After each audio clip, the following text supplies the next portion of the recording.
There's some people they mentioned during the Caliph of Umar, radiallahu anhu.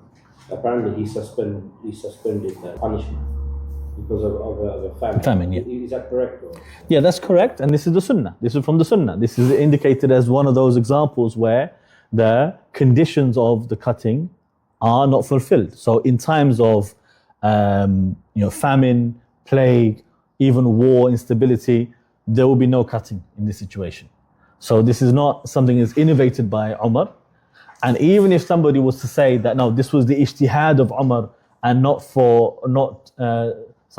and it's not something that was like done before, not something that was accepted before, then the Sahaba, when they accepted what he did and consented to his ijtihad, that would be a proof. It will be a hujjah by the way of ijma'. So it will become an ijma' of Sahaba. So there is ijma' among the Sahaba in Umar's decision as a Khalifa in this case, and they will never gather misguidance. So we know that this is correct. It's not a bid'ah, it's not an innovation.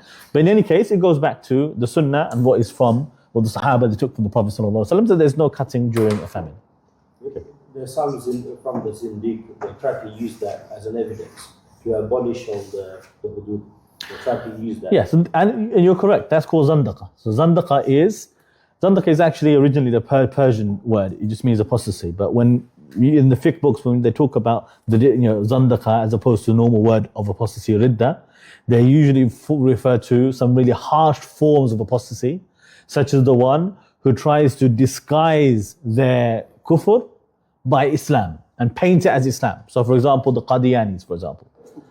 If you present your false prophets and you say, no, we are Muslims, these are our masajid, and we are the first Muslims that came into the UK. No, you were the first, zanadiqa to come to the UK, right? But you're not Muslim. You can say that you are a new religion, that's fine. We'll treat you like the Jews, the Christians, the Hindus, Sikhs, like everyone else, that's fine. But if you claim that you are Muslim, then we're going to have to treat you like a Muslim, which means if you're saying that you accepted Islam and then you start to completely distort the deen and claim that there are prophets after Prophet Muhammad sallallahu alaihi wasallam and so on, then you are an apostate. Then you are leave the fold of Islam.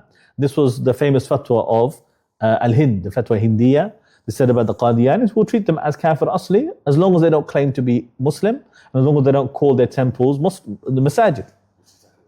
And if they do that, then they will be considered to be apostates or disbelievers, zanadiqa. They'll be punished accordingly. Otherwise, they can live like Hindus, and we will give them da'wah. We're not going to give them punishment for that.